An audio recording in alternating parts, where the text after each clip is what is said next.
Hello and welcome, everyone. It's a pleasure to be here with Jason for this conversation and Q&A session ahead of the Borealis Psychedelic Science Summit in Stockholm, which will go down in less than 2 weeks now. And Jason will be one of the guests coming back after about 7 years since the last conference that we did in Stockholm. Very welcome, Jason. How are you today? I'm doing great. Yeah, it's really nice to be here. Joining us all the way from Portland. Should be about 10 a.m. where you are. That's right. Yep. And where are you right now?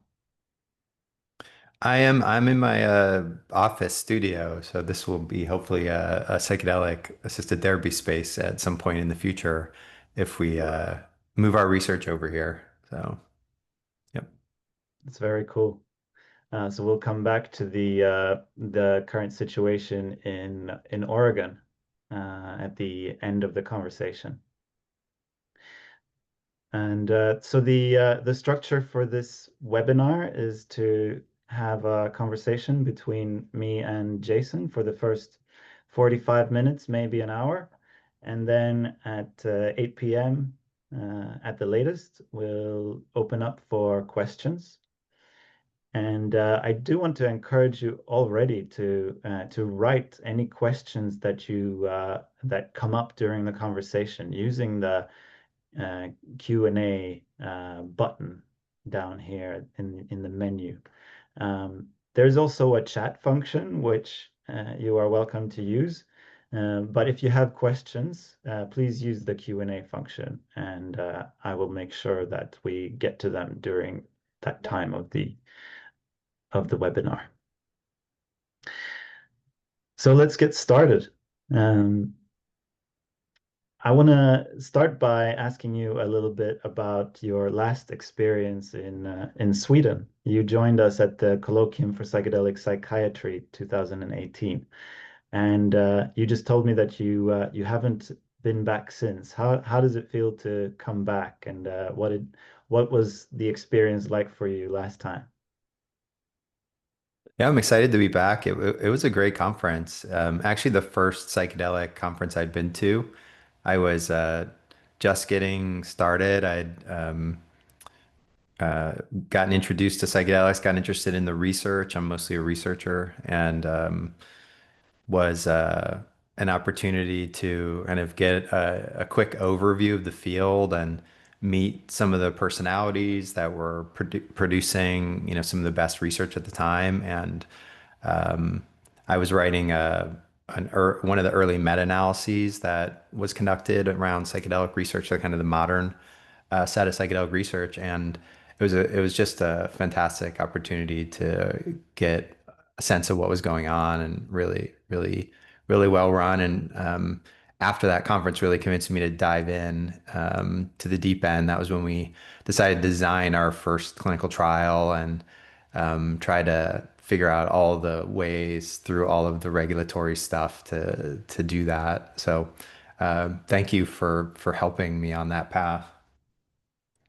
You're very welcome, and yeah, thank you for coming back. It's really special to have presenters that came all the way back then and are now coming back. I think it's not that many actually. I think it's you and Matthew Johnson and perhaps a few others. Makes sense. Yeah. Um, so to start us off, could you share a little bit about your background and what brought you into psychology and ACT and eventually working with psychedelics? Sure. Yeah. There's a long story. Um, I got interested in ACT in grad school, and so ACT came a long time before psychedelics. And I think part of what really attracted me to ACT was at the time the it was one of the few therapy approaches that had any sort of kind of intent to link to more of an evidence-based practice kind of um, way of thinking that had appreciated things like acceptance and mindfulness and some of these mystical experiences that people have that was there from the beginning of ACT. And so for me to bring in my kind of science hat and along with the part of me that was really interested in mystical experience, transpersonal type phenomena, things like acceptance and mindfulness. And I thought it was just such a fascinating therapy at the time because there really wasn't anything else that was doing that. And really over the couple decades since then, that's really, it's still there's other therapies that have come up and started to address some of those things that are more strongly tied to science. But I would say most, the evidence-based therapies are really not addressing some of those phenomena. And so as I went along my career, I became very interested in um, topics like shame and internalized stigma and prejudice and all of these kinds of states and ways of interacting socially that have to do with feeling like somehow there's something wrong with you and somehow you feel separated from others, you feel disconnected, fearful, and in some way your sense of connection is broken. And I got very interested in those types of difficulties and how to help people with those. And I wasn't really someone who had any contact with psychedelics much, like up till 9 years ago. And I ran across some of the literature and some of the writing about it. And it just seemed like a really fascinating place to bring together my interest in science and my interest in how do you help people who feel so disconnected and feel like they dislike themselves or feel so disliked and maybe internalize that. How do we help them?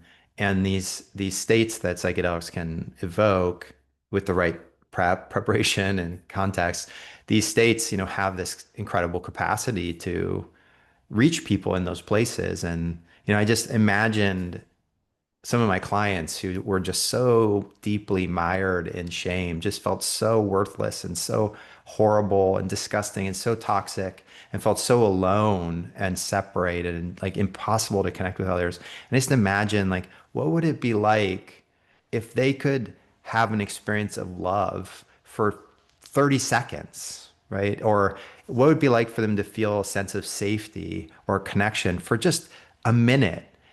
Because many of them had never, ever felt that in their life. And for them to have a powerful experience of that, even for a brief time, I just imagine like that could mean so much for those folks.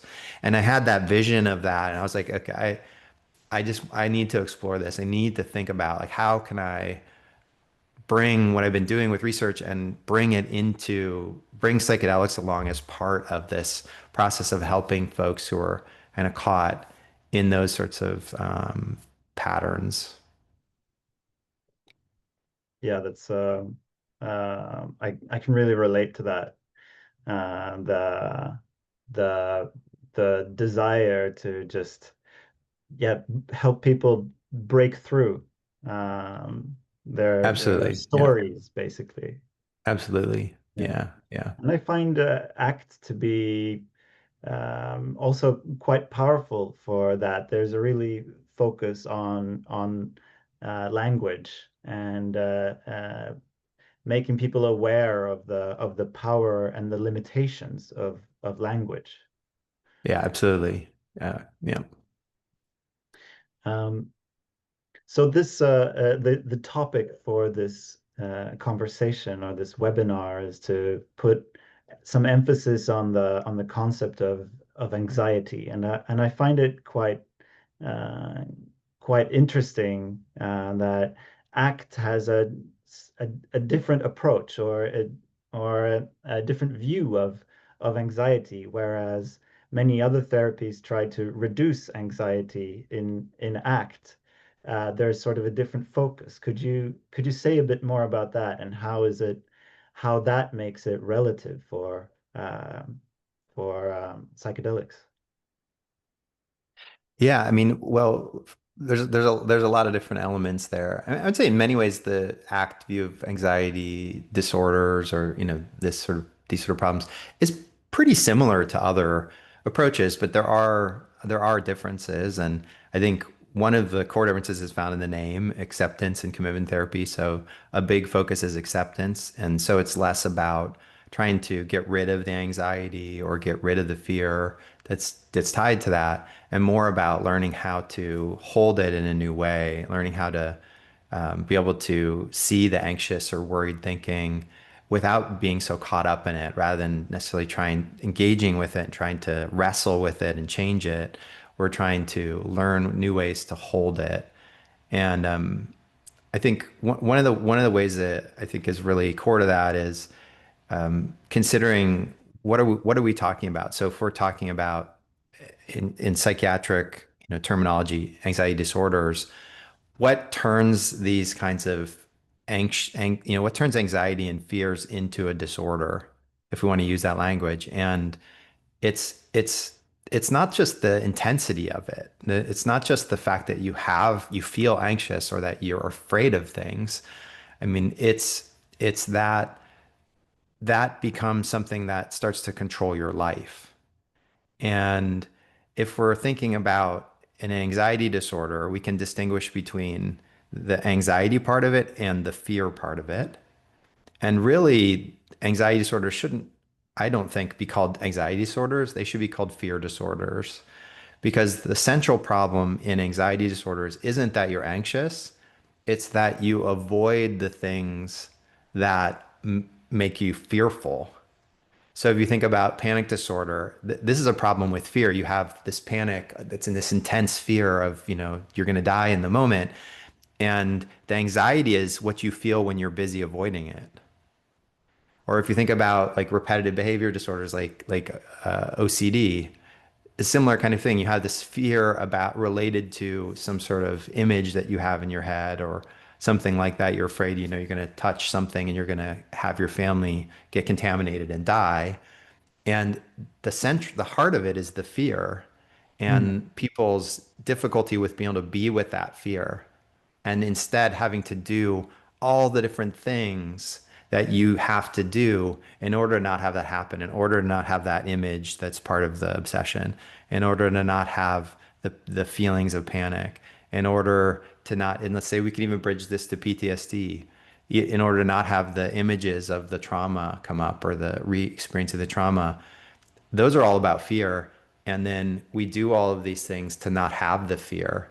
And that's what kind of builds it out and makes the fear bigger and bigger as a part of our lives as we do more and more to try to not have it be a part of our life. And really, ACT is focused on that kind of pattern of behavior of all the things that we do to try to not have that thing that we don't want to have happen. And we get so caught up in it and so entangled in that our whole life can be kind of dominated by and start to become controlled by those fears. And so ACT is really focused on that component of it. mm. So how do you help someone? I can imagine that it's difficult for a lot of people to distinguish the fear from the anxiety. Absolutely. Yeah. I mean, see, even have it in the name, called anxiety disorders. And I think, a big component of early in treatment is helping people to make those distinctions, to be able to notice, well, what really is the heart of the problem here, and of what it really is the thing that you don't want to have happen. And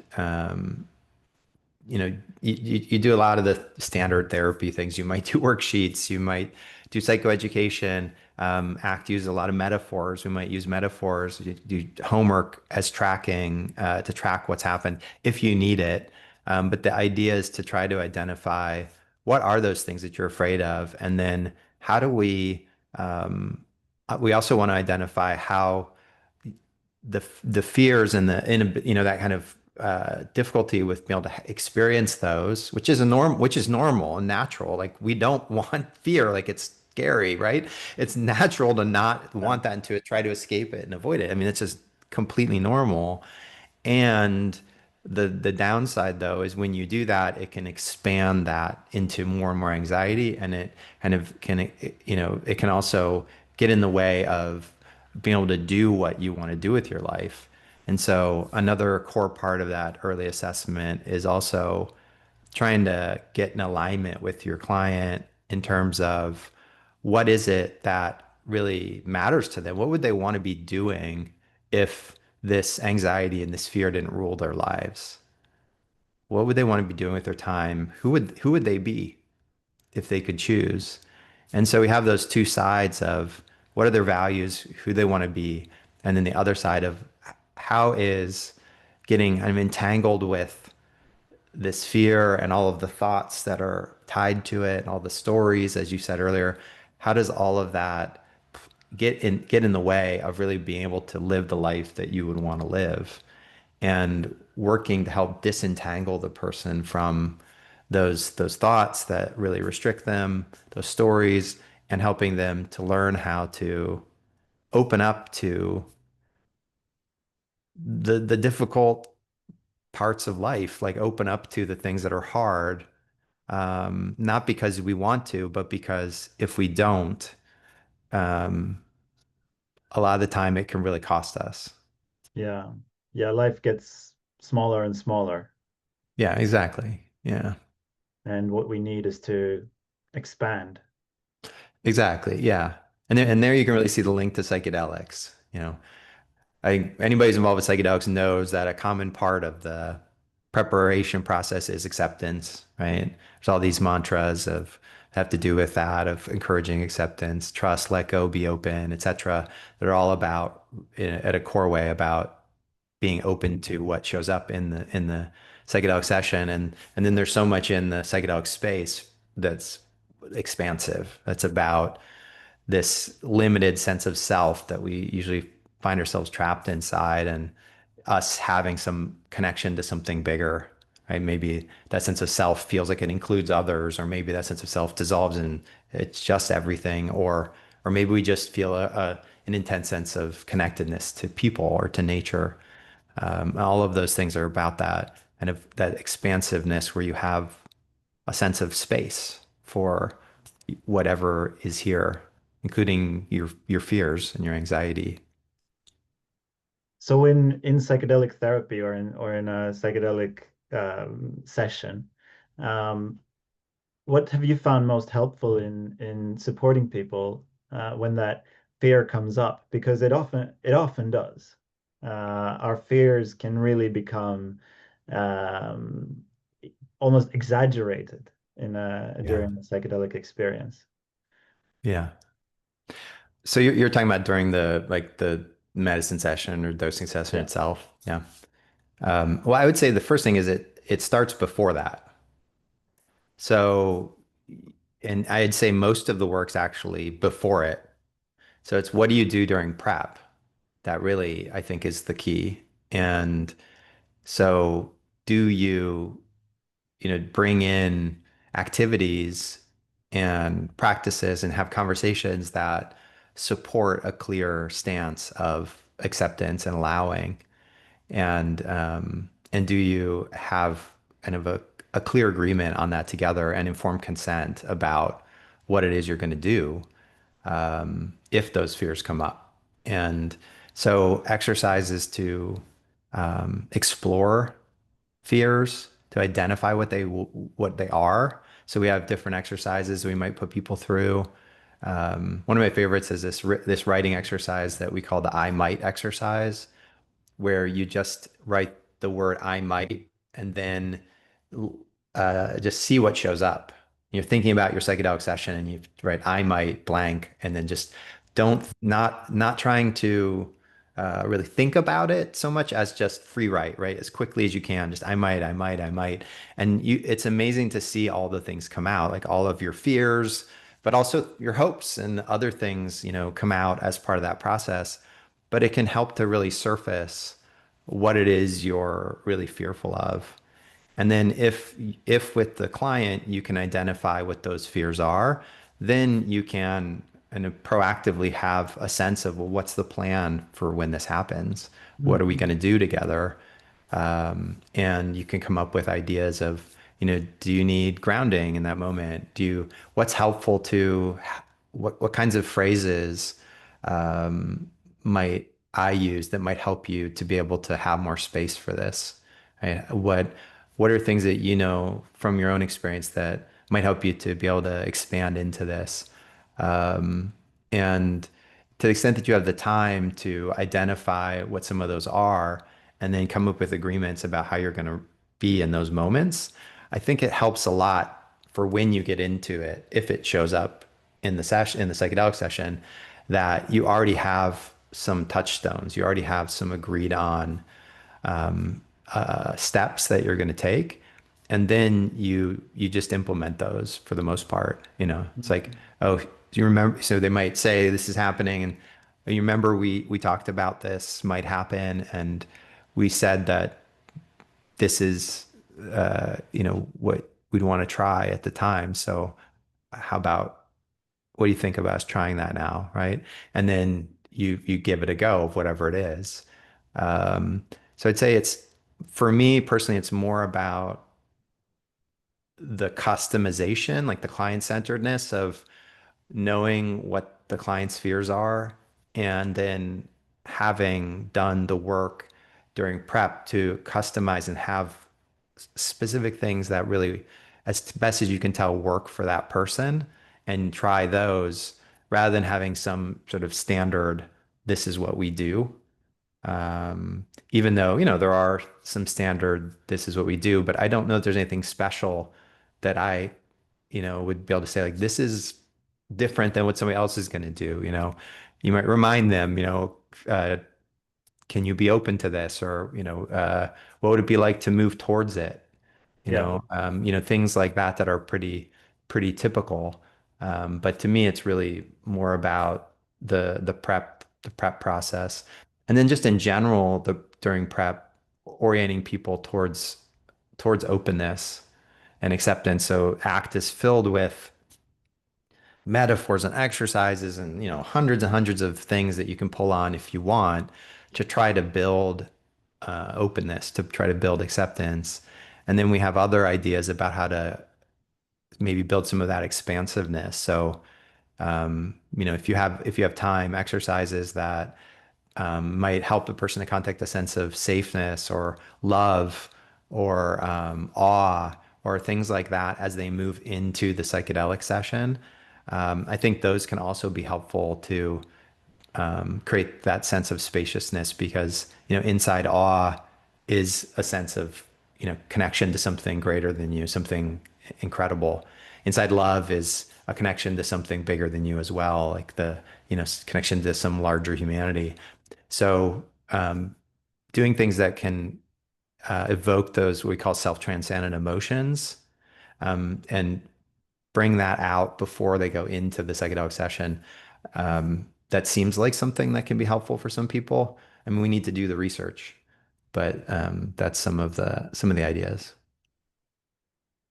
Yeah, I really agree about the prep work and the need um, to to make the client feel prepared, to have some Yeah, like touchstones or some predictability in all the unpredictability or on the all the unknowns.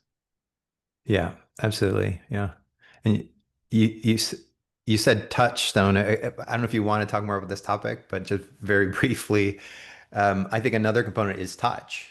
Mm. And or can be.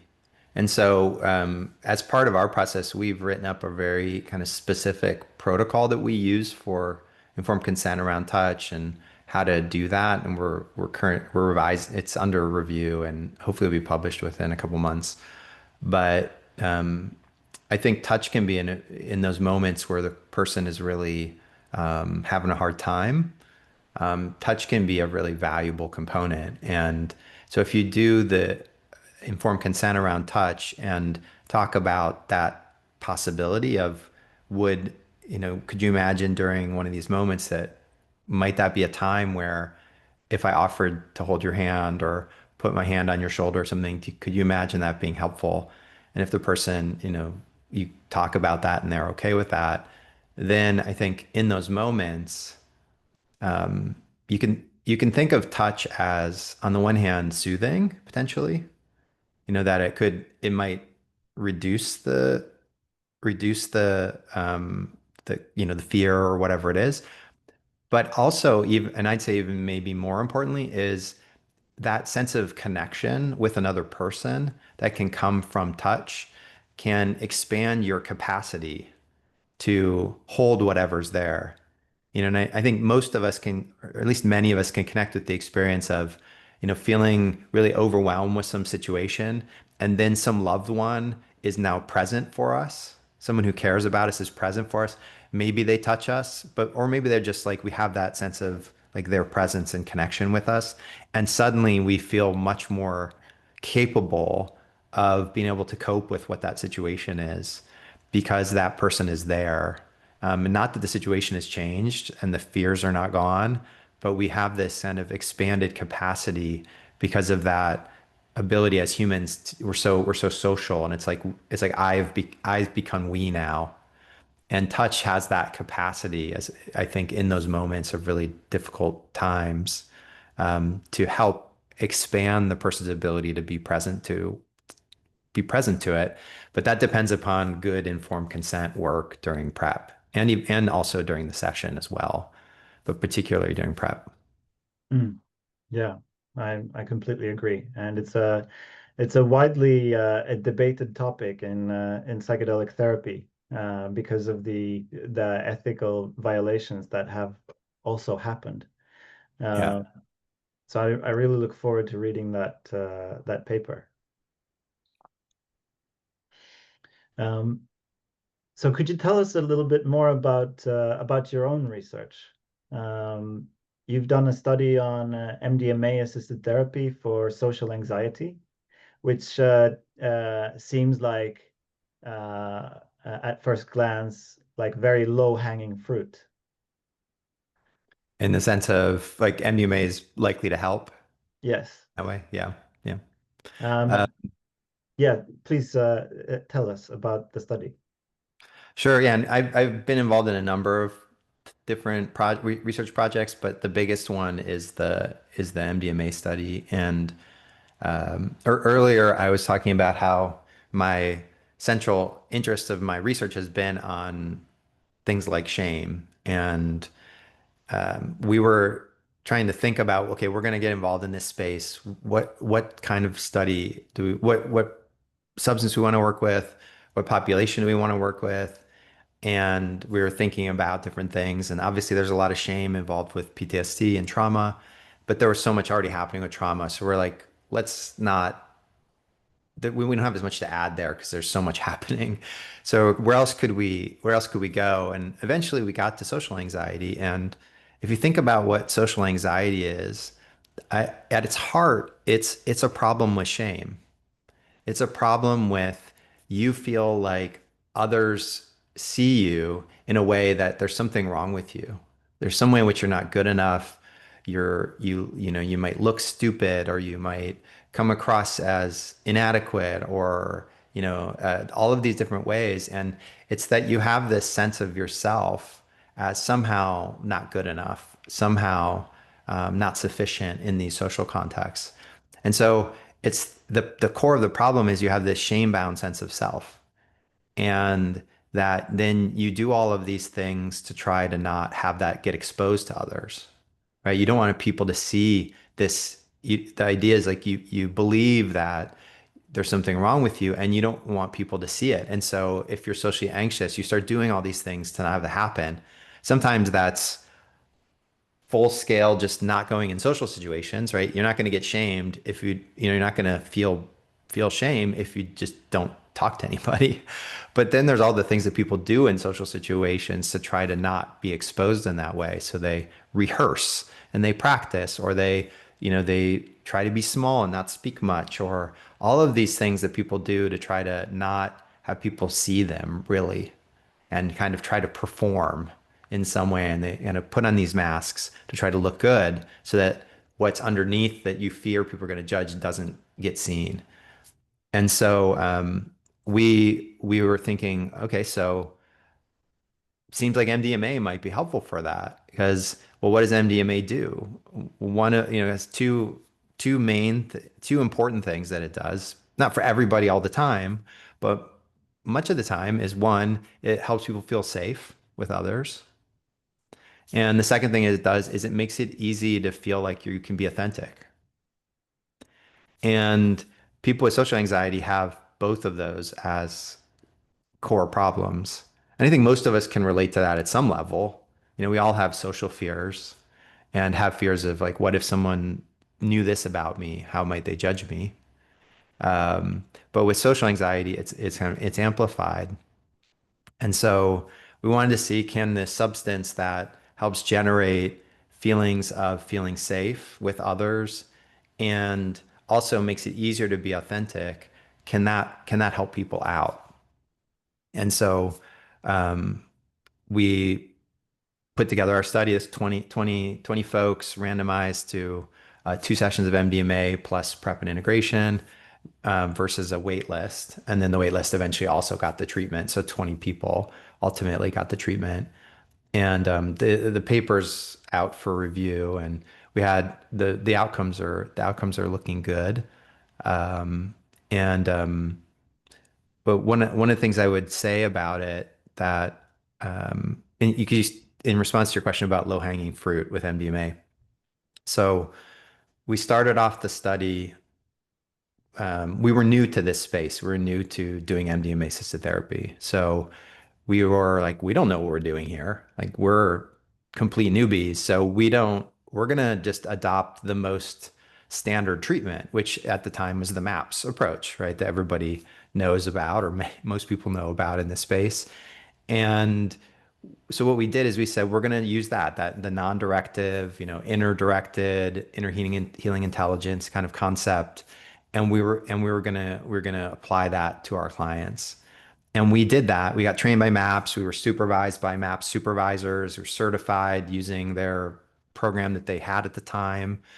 And we did that approach for the first 6 people.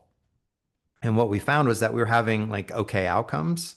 They were similar to what you see with CBT. They're similar to what you see with, um, medications. And so the MDMA was helping with this kind of non-directive or interdirective approach, but it wasn't helping that much. It wasn't helping much better than existing approaches. So then at that point, we were seeing how our folks were responding to that, and we were paying attention to that. And we thought about the theory. We'd written papers about how we thought MDMA might work together with therapy. And then at that point, we started to incorporate more directive components and components that were really tied to the theory of how we think MDMA works, how we think social anxiety works, and how we think like what kinds of therapy approaches you might want to do to kind of maximize the synergy between the MDMA and the social anxiety, like the problem under focus. And we started to do that after the first 6, and for the next 14, we used this more active approach. And we found that our effect size more than doubled as a result of combining interventions that were more kind of well mapped to the context rather than this kind of more general strategy of be supportive, give them the drug, and then be supportive. Yeah. And um, and so I think that there is personally, I feel like there's more of a need of that in the psychedelic space to really, MDMA might seem like the low hanging fruit. At the same time, like the context in which it's used is super essential, and there's so much we can learn about that. What is good prep? What is good to do during the medicine sessions? What is good to do during integration? And it was just a fascinating experience to be able to develop this treatment approach over the course of 20 people and get to the end where it seems like it was working a lot better than how it was at the beginning. That makes me really curious to hear more about the approach that you implemented. Could you share uh, one, like, I'm sure there's many ways, or it sounds like there's many ways, but could you share one important thing that you did differently that really made a big difference? Sure, yeah, and we'll I mean this will be part of my presentation on the first day of the conference. Um, a big part of it. There's a lot of elements. Um, Maybe I'll just explain the maybe the most central concept in the whole approach. So the most central concept was expectancy violations. So the idea is that people expect with social anxiety, the core fear is that they expect that if certain parts of them are exposed, if certain parts of them are seen by others, they will be rejected, ostracized, negatively evaluated, and they'll have this experience of shame or something like that, humiliation, that kind of an emotion. So that's the central fear. And they repeatedly have this confirmed again and again in their experience. You do something and you end up feeling shame after, you feel bad about how you did, and the expectancy keeps getting confirmed. Not every social situation, but often enough that it keeps happening. And so, what we want to do with those expectancies is we want to put the person in a situation where they, one, reveal those aspects of themselves that they fear experiencing rejection, ostracism, and shame around. And we want them to have that expectancy violated. So if you think about what normally happens with social anxiety disorder treatment, an important part of that is either exposure or what you maybe talk about is like behavioral tests, where the person goes out and they try to engage socially without doing their normal behaviors that they do to like perform and to not be seen, and then encounter what happens. And what you normally see there is you do get some expectancy violations. The person comes out and they do the thing and they're not humiliated. Like no one, rips into them, or no one tells them they're a stupid idiot, or no one tells them that they're ugly or whatever. I mean, those things can occasionally happen, but they rarely happen during these practices. But usually at best, what they get is the bad thing didn't happen, right? The thing I was really afraid of, it didn't actually happen. It still felt really bad, and I hated that, but the terrible thing didn't happen. And that's like the best you get. That's the strongest expectancy violation you get. But think about what happens with MDMA. So what happens with MDMA is the person goes in the session, and because there's MDMA on board, it's easier for them to be authentic. So they reveal things about themselves they don't normally reveal. Sometimes that's content, like a secret. But oftentimes it's more like you act in ways that you're afraid if you act that way, you're going to get rejected. And so they just kind of are themselves. They have this experience of feeling like I can just be myself. And they do that. So that's triggering the fear, because the fear is if I just let myself be myself, this terrible thing is going to happen. I'm going to be rejected. I'm going to feel horrible. I'm going to feel shame. So they have this experience where they're able to be themselves. And then what happens? Not only do they not have this experience of being rejected, because hopefully the therapists aren't rejecting them, but it's even more powerful. The expectancy violations even more powerful than just like the bad thing didn't happen.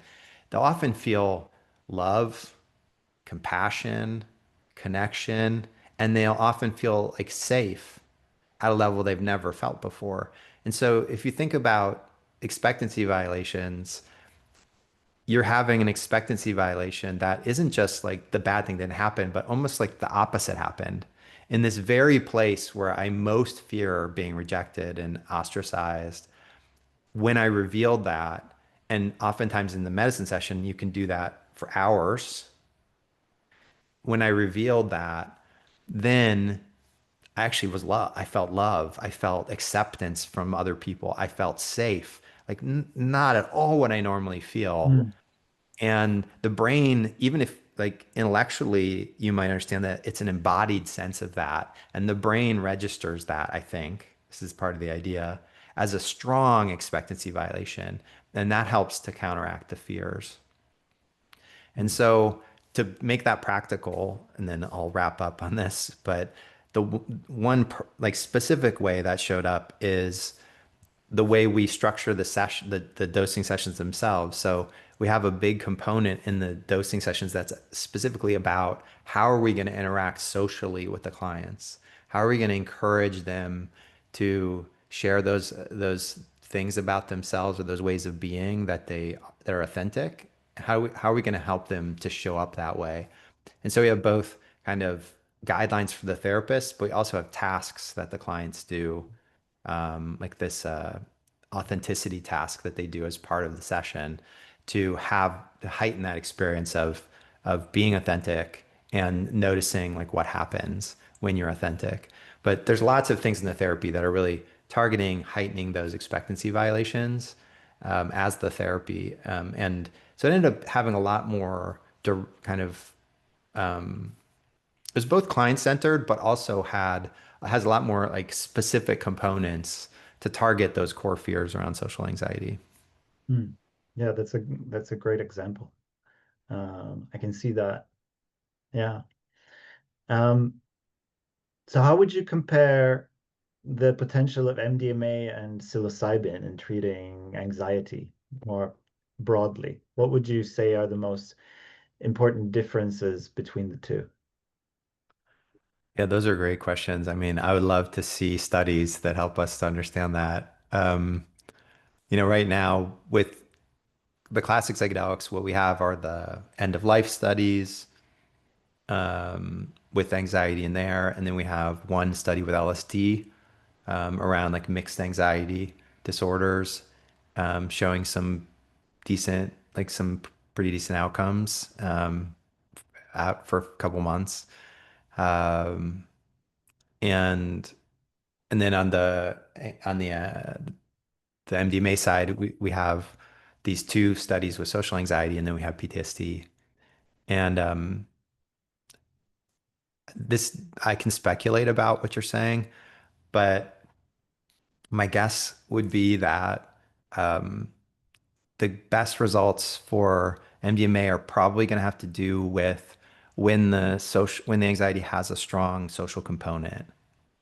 So if there are elements that have like social anxiety or things that maybe don't map on clearly to specific DSM disorders, but have to do with social components like shame, for example. So if someone has a lot of problems with shame, that can be cross-diagnostic, right? That can show up in depression, that can show up in GAD, that can show up as an important part of OCD, can show up with many different places where anxiety shows up. And I think that if that's a central problem, then MDMA may be a particularly good intervention combined with therapy. And then another area that we're looking at is the problem of it's called social anhedonia, which is basically people who don't experience much of a motivation to want to connect with others. So that kind of typical motivation we have to want to spend time with other people and yeah, have intimacy and good times with others. Some people that's really low, and that predicts a lot of problems, including in anxiety disorders, particularly social anxiety and GAD. And that I think is another area where if you experience that sense of like, I don't want to, you just kind of lack that motivation to go out and do things with people. That may be another area where MDMA may particularly have some relevance. And then I would say in the anxiety stuff that's less social, that's probably going to be more, if I had to guess, probably more of a good fit with the classic psychedelics. And it's also possible that the social stuff may respond to the classic psychedelics too. We haven't really done those studies yet. I could see an argument for why it may. So I imagine the classic psychedelics are probably going to be a little more general than the MDMA, which will probably be more restricted in its applicability. Yeah, like I can imagine also classic psychedelics being better for treating existential distress, obviously. I mean, we have the studies, but there's a logic to that with the Yeah, maybe. Although, that's an interesting one because there's at least one study with MDMA relating to end of life as well. And I could see it go either way because, yeah, probably the rationale you're talking about is how psychedelics lead to those encounters with death or these kind of like, who are like death you? exposure, basically. Yeah, and your sense of self kind of loosens up, and a lot of fears around death are like you're going to lose yourself. So there's something there. But on the other hand, I could see that MDMA may help too because of how it creates a sense of interconnection. And so you may have this sense of you're not so fearful of death because you feel more connected to the social support you have. And you also may have less fear of death because you feel more connected to the universe and nature and others. And so it feels like yourself is less threatened because of that sense of interconnection. So my guess is that they both probably work. If I had to guess, they probably both work in large part through that mechanism of strengthening your sense of connection to others and because I personally, and this is some of the research we're doing, but I'm less confident that the part of mystical experiences and self transcendence that's about the ego dissolution, I'm less confident that that's actually relates much to good outcomes. My sense is that the part that's more about in those states where we have that sense of connection to something larger, that's the component that I think tends to lead to better outcomes. And the ego dissolution piece that they kind of go together a lot. I'm not so sure that the ego dissolution piece is all that predictive of good outcomes. It can be a kind of nothing burger experience for some people. I've talked to plenty of people who have like an ego dissolution experience, like, yeah, my ego dissolved for a period. It's like, and if it's not accompanied by that experience of like connection to something bigger, it often doesn't have that much of an effect, I think.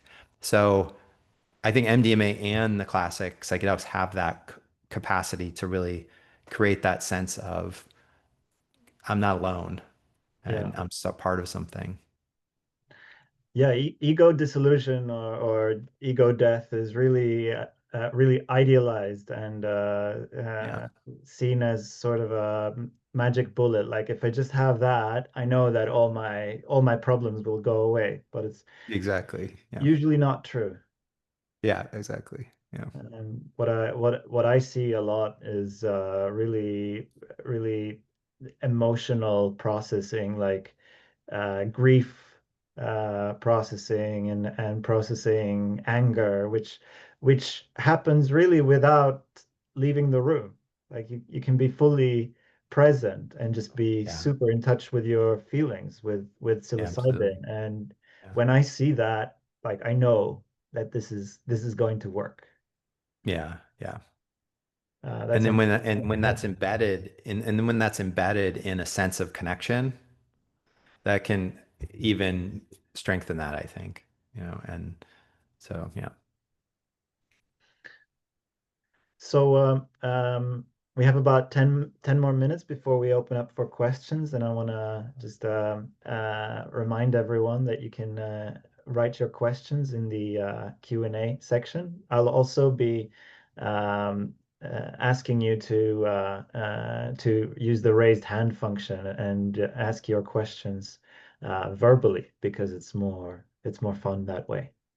But before we open up for questions, I want to hear a little bit about Oregon and about all the things that are happening where you are. Could you bring us up to speed? Like what is happening and where is this going?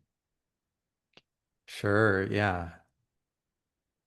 Let's see. So in 2001 or 2021, I believe, Oregon passed a measure that allowed legal psilocybin services in service centers. So there's no take-home doses of psilocybin. It's only in service centers.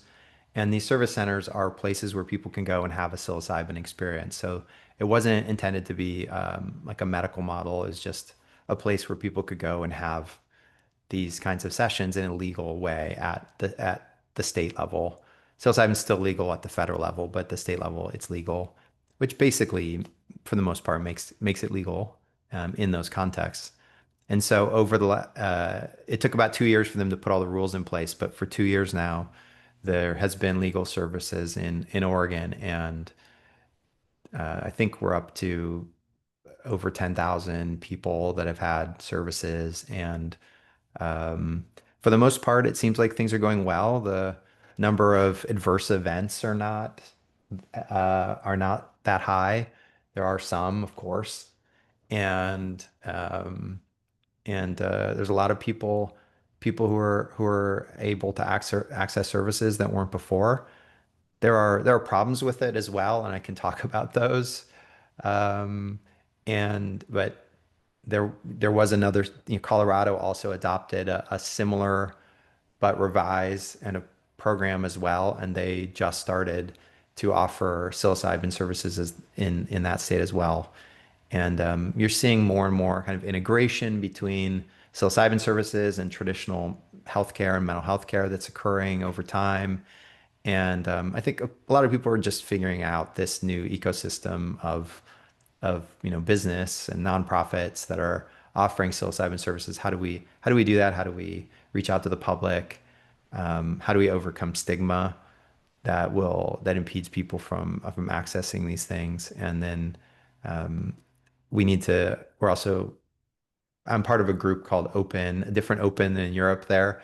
It's the Open Psychedelic Evaluation Nexus, and we're we're collecting data on the Oregon and Colorado services to try to study how well they're working. And our data set's getting up to about 200 people. So within a few months, we'll probably have, I think, we'll have the largest data set of people, having psilocybin services in the world. So, right now the largest data set's probably the Compass trial with like what 230 people or something, and we'll be exceeding that in the next few months. So we'll have data from before the dose to 12 months after for, pretty soon hundreds of people going through the system. And so we're really looking forward to seeing like what happens when psilocybin leaves the really highly controlled context of these clinical trials and goes into a less controlled, less screened, more, you know, unpredictable context of still with a lot of safety things built in, but less controlled context of these service centers. And is it still able to be safe? Is are we still able to see similar outcomes? And some of our early signs seem to be saying that, yeah, we're having pretty good outcomes. We're seeing pretty good safety, so that it is possible to move it into these kind of middle ground, like regulated but not as regulated contexts as the clinical trials. And that's so valuable and underrated data, I think. Within the biomedical paradigm, there's a huge focus on placebo control and like that. Like Yeah, there's an idea that that will give us the best data to see reality or what is true. yeah, yeah. But with psychedelics, uh, the context is so important. So there's a real risk that you can't generalize from a lab, from a placebo-controlled study to real world settings. Um, Absolutely, yeah. And hopefully we'll have some data. We'll have some data that'll speak to that. Yep. yeah, and I'm also really excited to see what comes out of the German compassionate use program, and Mhm. Czech Republic has also passed um, laws to I heard about that. provide Yeah. psilocybin therapy outside of strict research settings. So I'm really looking forward to that data. And Australia is providing some things as well, and in a relatively limited way, but it's happening. Yeah. Yeah. So have you been working personally with psilocybin services in Oregon? I am not a licensed facilitator. I've only been providing services as part of our clinical trials and then as part of a small training company and doing therapist training with retreats. Um, So, but I'm pretty involved with the whole process in various ways. I know a fair amount about it, but and we're actually about to start a nonprofit to provide some services in that space. But yeah, I'm not personally, I have not facilitated in that context. And could you say some things about the problems? What are some learnings uh, that we can take from them from From Oregon? Oregon. Yeah. Um, it depends on what level you're talking about. If you're talking about the more social level, like societal level, I would say some of the learnings are that when you put in place a lot of regulation, you drive up costs. So the Oregon program, being the first ever, was very, very heavily focused on safety and to the point where it's kind of overbearing how far it goes. I was in meetings where we were part of the rulemaking process, and anytime there was a decision where I was like, okay, so this thing could like increase safety this tiny little bit, but it also keep in mind every time you do that, you're driving up costs. Every time it was like, let's do the thing. And then, and if you do that thousands of times, you drive your cost up a lot with, these little things that, debatably increase safety in this very slight way for a substance that's already incredibly safe. Certainly physiologically, it's very safe. And obviously psychologically and creates vulnerabilities in various ways, behaviorally. Yeah. But they would every time it would be like, let's go towards safety. And so you end up with this like mass of so many regulations that it drives the cost up. So, that's Even kind of, though it's outside of healthcare, then imagine what's going to happen yeah, in healthcare. exactly. Yeah. So, yeah. So, those are kind of, this is clear. This is not a, uh, complete solution by any means, the state programs. The average cost of a session is between maybe $1,500 to $2,500 US. So that's quite a bit of money. The population that accesses services skews towards the wealthy. There's no health care insurance in the US. We have insurance and we can't use that for this. So I'd say that's one of the big issues is the high levels of regulation resulted in high cost. And I think that's a learning that I don't know what people are going to do with that, but it's definitely it's relevant.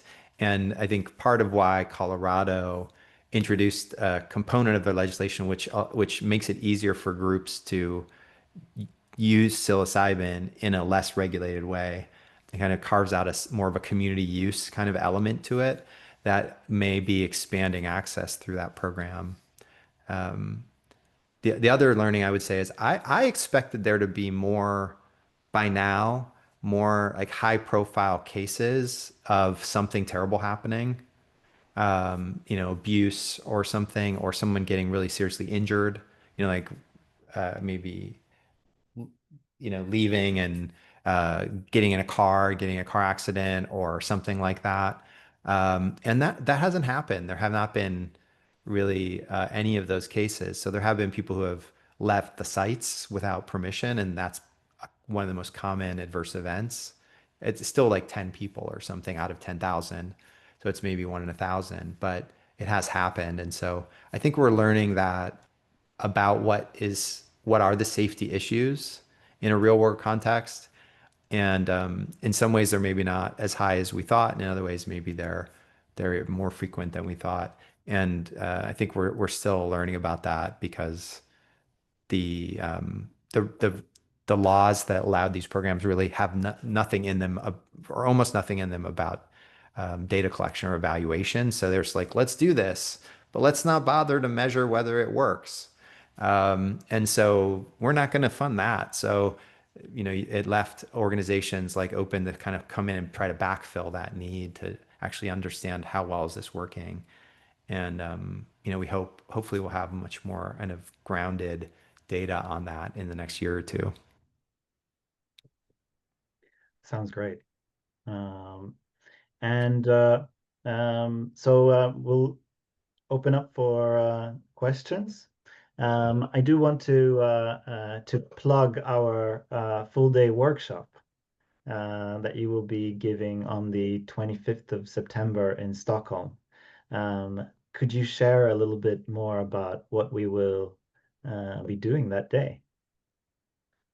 Sure, and I'll promise to try to be less of a research nerd that day. I know I'm mentioning research ideas here and being pretty in the weeds. Um, and this is meant to be more practical. I'm also a therapist.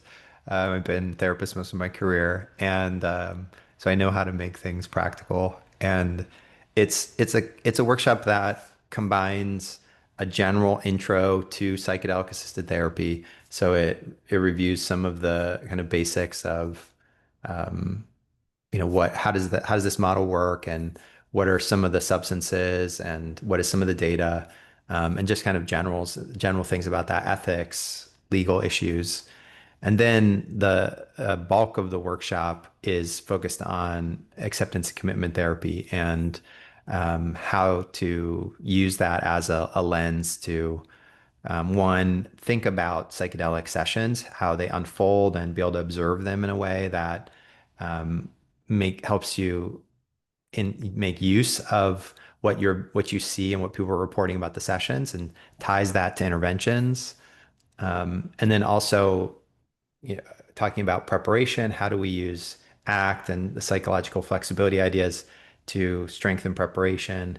And then how do we use those during integration as well to expand on anything that, came out of the psychedelic session, or to deal with challenges that may have shown up as a result of the psychedelic session as well. So that's really what the what we'll be doing. I'm really looking forward to it. And the workshop will be taking place on this in the same venue as the conference. So it's basically like extending your conference experience by one day, including delicious hotel lunch and Swedish fika that you might remember from the last conference. It Sure. was pretty epic. All right, let's go into questions. And I noticed that nobody has written in the Q&A thing, which is unusual. But I'm hoping that we will have some hands in the air. And first out, I want to give the word to Ravad. Take it away. All right. Hi, Jason. Hi, Philip. Thank you for Hi. this enlightening conversation.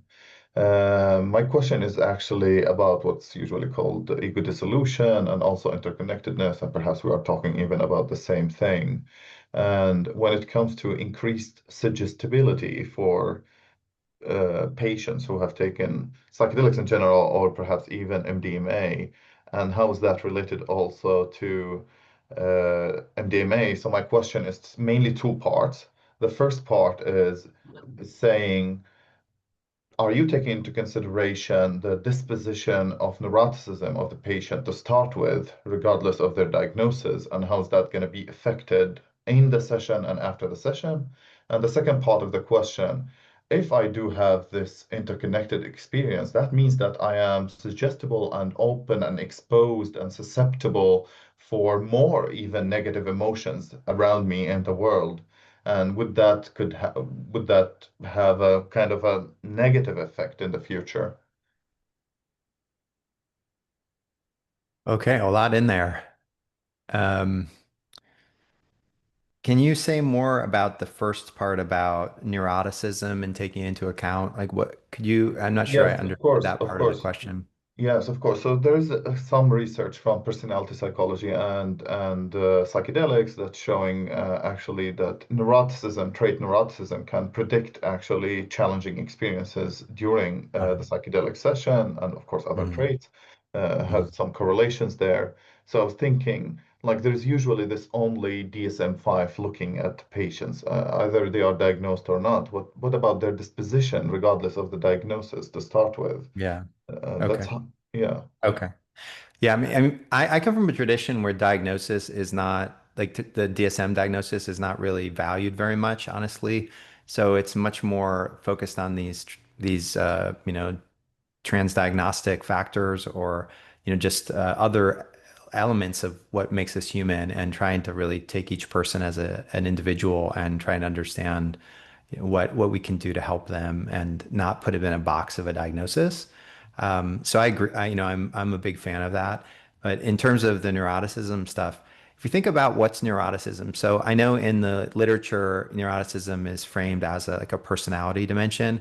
But what is it really? Well, what it is, at least a big core part of it, is it's a tendency towards negative affect.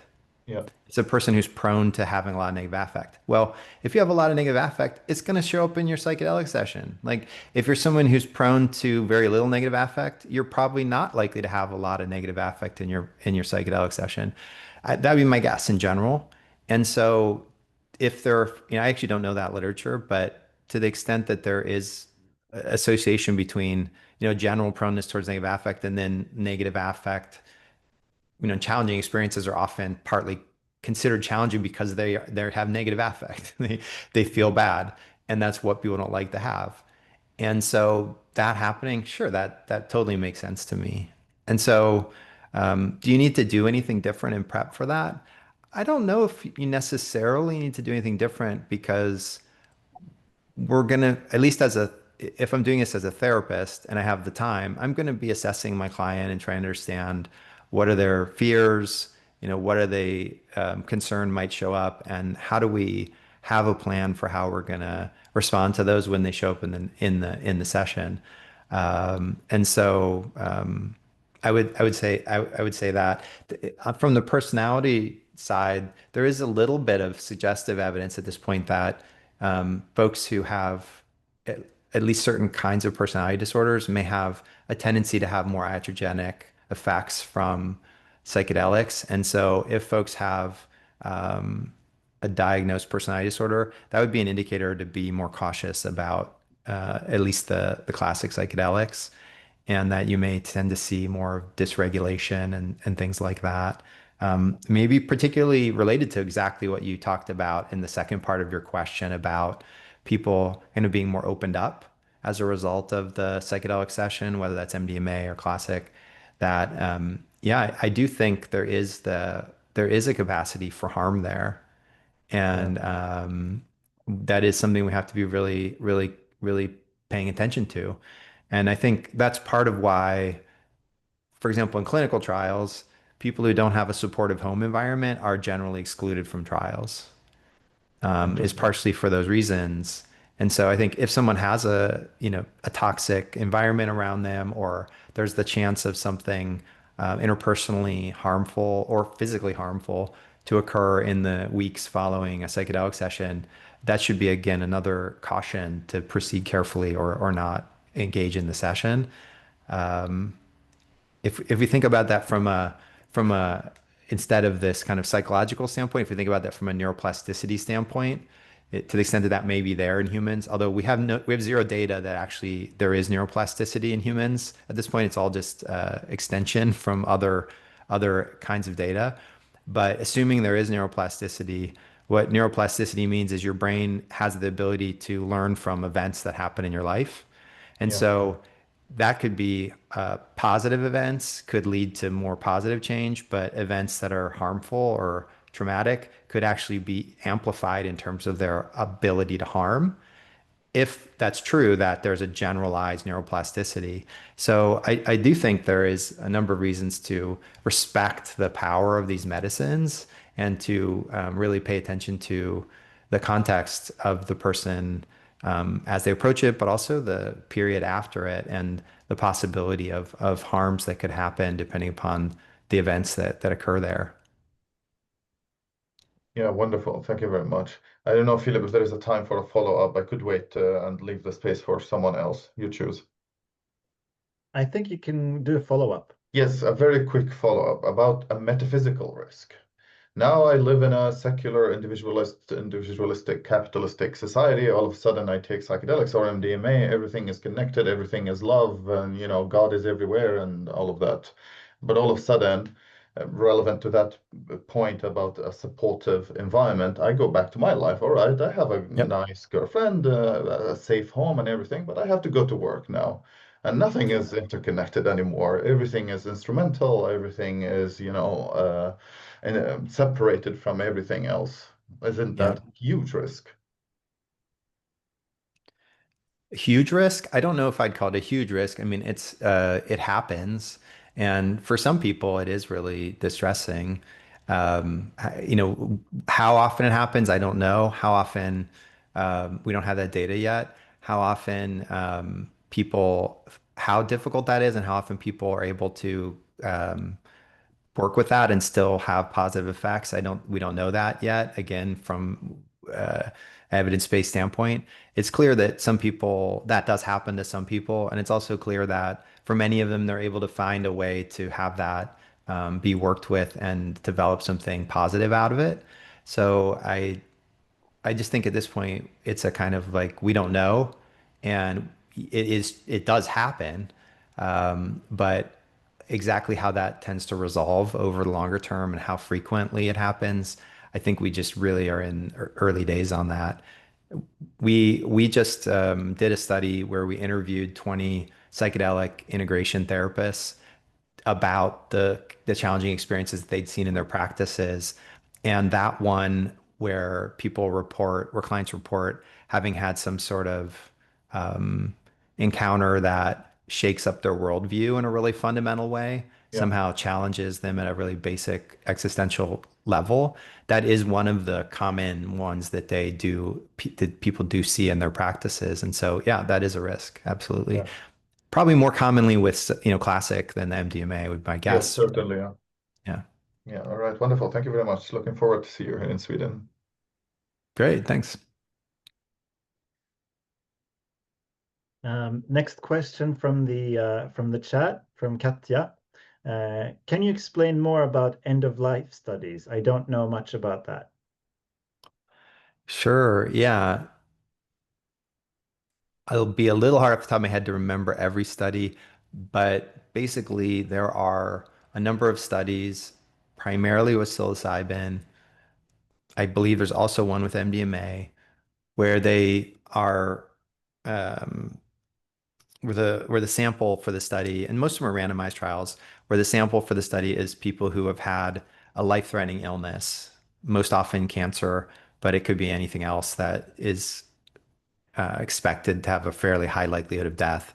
And so people are confronting that, and some set of those folks get really anxious about it or get really depressed. They feel hopeless in the face of it. A lot of people don't. A lot of people cope pretty well with it and they do okay in terms of that. But some people have those fears and that loss. And so in those studies they enrolled those folks and did your standard psychedelic, 1, 2 sessions of whatever it is.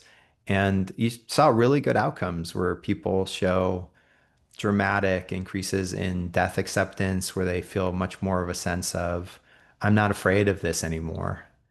And, or have dramatic shifts in terms of their sense of connection with others, feeling just like they're not alone in this process anymore, and that they have more of a sense of connection and support. It maybe was always there, but now they're able to somehow feel it, and have a sense of equanimity as they approach potentially the end of their life. And the data is quite good, I would say.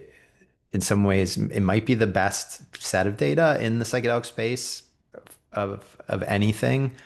It's probably around that. And so we have, I think, it's still preliminary. It's not that many studies, are not that big, but there are not several of them. And I think it might be the place where we have the best evidence that psychedelics help. Mm.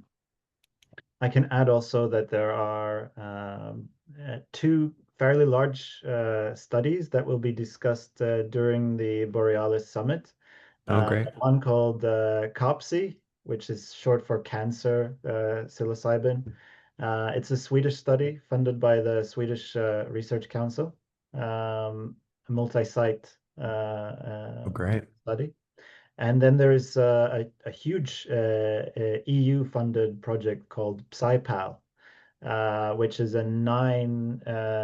it's conducted in 9 different sites all over Europe, and has it's a really interesting protocol that also involves the social matrix of the participants. That's great. Yeah. Yeah, Um, there's so many studies that have already been completed that are not out in journals yet. I think I've probably seen enough studies that I know are finished, but not published yet, than there are that exist so far. There's just this set that are just sitting there about to be published, and the sample of studies is going to double or triple in the next probably year or two. So there's just a huge wave coming. Really looking forward to that. I will hand the word to just 1 second. Vladimir. Um, Here we go.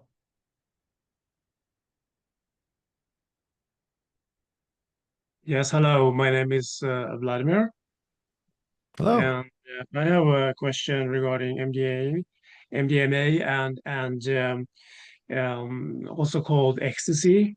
I mean, this substance has been used for a long time by party as a party drug by club goers, and I wonder, are there any evidence that the club goers are better connecting to others and have generally um, better feelings later on.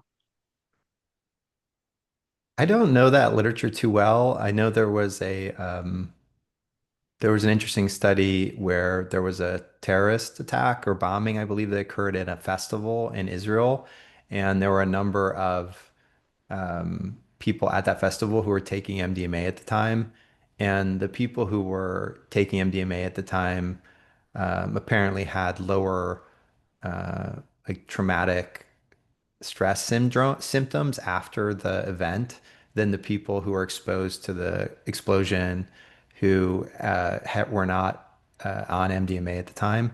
And it wasn't a, randomized trial, so there's only so much you can make of it, but really fascinating data there about MDMA maybe having some protective functions without a therapeutic context. And there's certainly qualitative studies about folks using MDMA ecstasy in raves contexts and other things like that, where people report lots of benefits. But I'm not aware personally of studies that are like longitudinal studies or much on that topic. I don't know if Philip, you specifically know about that, but I think plenty of No. people anecdotally report that some of their experiences at festivals and raves have been really transformative and shifted how they are socially with others. I've heard reports of people with social anxiety, for example, who had tremendous social anxiety, and then they were involved in the rave scene for a while, and after a few years, they're much more able to connect with others than they were before. So you definitely have those reports. At the same time, I would say, I think our study, for example, suggests the importance of well-focused therapy in combination with the psychotherapy. In our study, when we did the more general therapy that wasn't really focused on social anxiety and really targeted, the effect of MDMA without that wasn't nearly so big. And so I do think, that obviously is not happening. Therapy is not happening at the rave, but there are other things that are happening that could be supportive. So I think it's complicated, but I imagine a lot of people get some benefit. Thank you. Thank you, Vladimir. Yeah, great question. Next question from the Q&A from Jessica. I would like to know how I can get more involved in this practice therapy as a public health consultant in North Carolina, and if it's possible to connect with you, Dr. Luoma, to engage in bringing awareness to this and reducing stigma in the communities here. Sure. I'm easy to find online. Like just Google me and you'll be able to find my email pretty quick. So I'm happy to have anybody shoot me an email and we can correspond and see if there's some good way to collaborate or some way I can help anybody on their journey. I think in terms of a public health consultant, that's interesting. Um, I mean, I think there are many needs in the psychedelic space for people to be involved at lots of different levels. Therapists, there aren't that many ways actually to be all that involved unless you live in Oregon and Colorado at this point. And you can do psychedelic integration work and things like that in private practices, but generally there's not as many ways. And there are lots of needs for people in the space as advocates, getting involved politically, being of support for people in various psychedelic societies that provide safe ways for people to engage with psychedelics on their own, help them with integration. Lots of underground um, community groups that are out there that are helping people who are wanting to engage with psychedelics and they don't want to engage it through, a regulated program or something. And so, yeah, trying to find your way into those groups and trying to find your way into the social circles and learn all the networks of how that all works is part of the work. But there are plenty of people engaged that you could get involved with. Thank you. I will give the word to Daniel.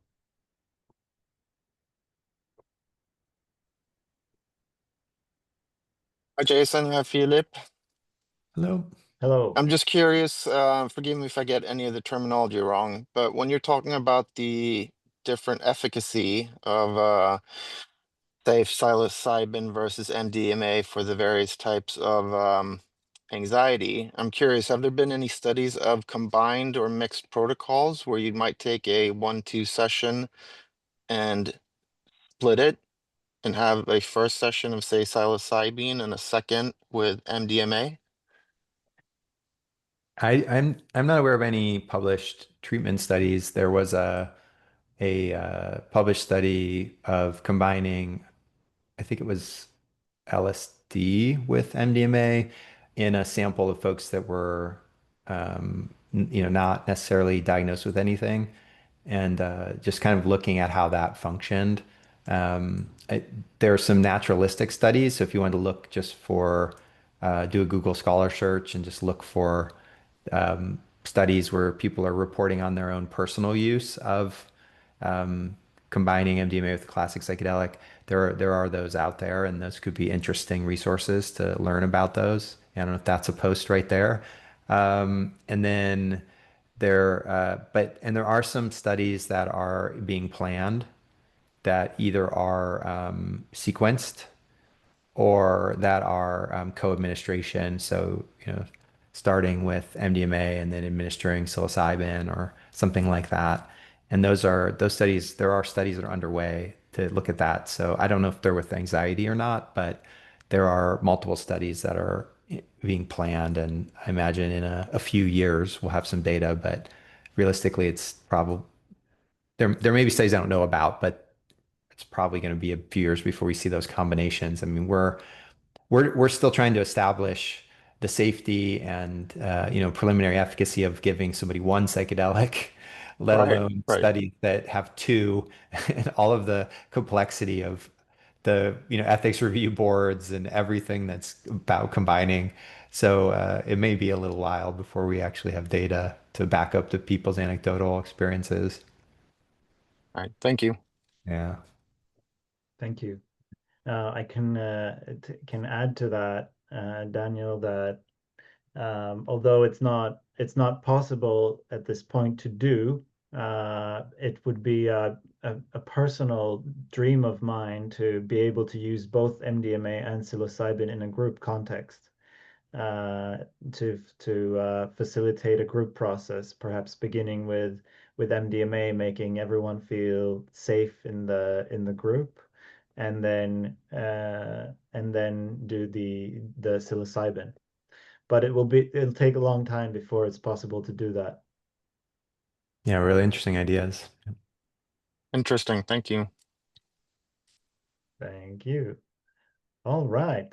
So we have 5 minutes to go, and I have no questions.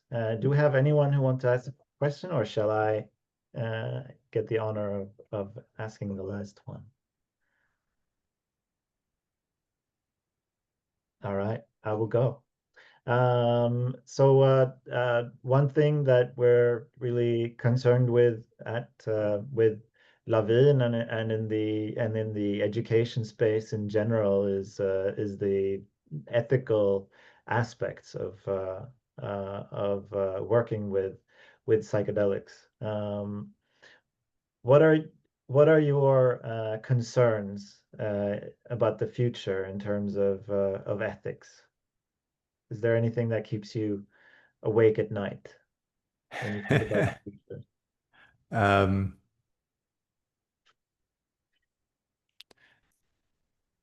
the place I would say the place that I've engaged the most is around touch. So, I mean, there are lots of extra ethical concerns that need to be addressed around including these powerful substances in I'm thinking in a psychotherapeutic context, but I'm particularly thinking about touch and part of why where we really spent a lot of time designing a kind of fairly concrete kind of clear guidelines about touch and informed consent around touch was because when we went to various trainings around psychedelics and um, the trainers did things with touch that we were not comfortable with. And so it seemed like it was common in the psychedelic field to do things that we felt were not okay. And so, for example, we saw trainers who would not get explicit consent from the person around touch before the psychedelic session, and then they would decide whether to use touch based on their intuition. And this is what they were teaching, and these were trainers who were teaching presumably hundreds or maybe thousands of practitioners. And my sense is that kind of contravenes basic ethics from basic kind of principles of bioethics, which would say that you need to get consent when during the period the person is fully capable of consent, and that what they say when they're under a state where they don't have full capacity for consent cannot override what they agreed to when they had full capacity for consent, which is going to be during prep. So, and some trainers would say things that would basically be saying that no, it's sometimes you in the psychedelic session you will do stuff that the person during prep said that's off limits, and I was pretty concerned that there were trainers out there training many people. It seemed like in things like that when there are if once you wrap your head around it or you're trained, I think effectively around touch, you can see that there are many alternatives to touch if you need it, and that the form of touch that you might want to do in session has been agreed that it's not going to happen, then there are lots of other things you can do. You're not abandoning the person because you're sticking with what you said you were going to do. And so I think there is an ongoing controversy, I think, to some extent, around the appropriate role of touch and how consent works in that context that really needs to be trained and that needs to be really clarified, I think, in a very specific way in the psychedelic context. And that's one of those areas where I have concerns because I think there's a good chunk of the field that is doing things that I think has a lot of potential for harm in it. I agree. And yeah, there's a lot of psychedelic training happening now that because there's a huge demand, and it's still a really Wild West in terms of Yeah. what is being taught and what is considered a good training. So there's really a need of um, yeah, some consensus statements and gatekeeping, I guess. Exactly. Yeah. Oversight. Standards, Yeah. because if the public understands that there's a certain standard, if it becomes common that there's a certain standard, then when a person goes beyond that standard, then the public's more likely to do something about, like the client's more likely to do something about it. But if there's no standard, then it's much harder as the client to know that your facilitator has done something wrong or done something potentially harmful. You may kind of feel like, is it just me?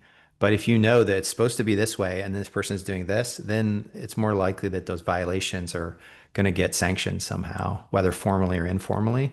And so I think we do need to have clear standards around touch. Yeah. All right. It's time to wrap up.